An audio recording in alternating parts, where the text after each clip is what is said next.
اعوذ بالله من الشیطان الرجیم بسم الله الرحمن الرحیم. زه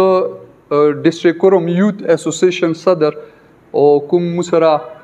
پرایویټ سکول ارګنایزیشن دی هغه یونین ممبر تو سره مخاطب یم. وسیم ابو سیمونه ما دی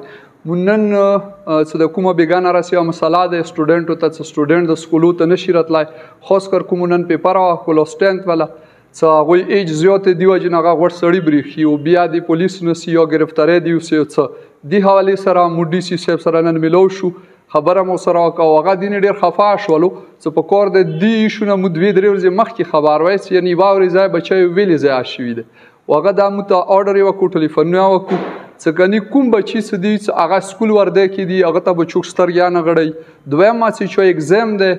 کلاس 10 والا یو 9 والا څه هغه پرایویټ یونیفارم کې دي هغه صبر رول نمبر سلیپ ور سره څه کڅ مساله شو ته چیتا هغه خپل رول نمبر سلیپ ورته کوي نه به ډرایور ته څویل شي و نه به هغه بچی ته څویل شي او که بیا چوته څه پرابلم شولو نه مو نمبر تو سره مو افیشل دی پیج نه شیر شولو نمبر او آلتا د سره شیر شوی دی تاسو مو ته کانټیکټ کوئ شئ څه مسله وي ان شاء الله مغه صوت به حل شي. والسلام. اعوذ بالله من الشیطان الرجیم بسم الله الرحمن الرحیم. زه دانش توري نن څنګه تاسو ته پاته لري چې په میډیا باندې یو افواه چې کومه دغه شی و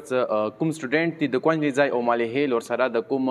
نستیکوري دا سټوډنټ نن کوم ایگزام دا سټوډنټ کوم دي نن کوم دي هال ترتل نو حالات کې واجینا او لیار واجینا غته ډیر سخت تکلیفات و چیک پوسټ باندې هغه باندې نو دی حواله سره نن کوم د مو ډي سي صاحب زرا ملاقات کو نو ډي سي ته کوم د ډي پی او ته هم هدایت ور کړلو څور هم سټوډنټ دي چې ایگزام دی ور سره هغه ټیچرز هغه سرکاري دي او پرایویټ دي ناغوی څه کومه د خپل تعلیم څه کومه د بچو ته کوي ورکول لپاره سکول ته هم راتللی شي او سټوډنټ څه کومه دغه څه کومه د ایگزام سنټر ته هم تللی شي نو تاسو مو ټول څه کومه دینه خبرو چې زوره هم سټوډنټ دي هغه ته په کار تاسو ډایرکټ څه کومه خپل ایگزام سنټر ته سوی سو د څه خل کوم تکلیف چې نغمو سره کانټیکټ کولای شي. مهرباني.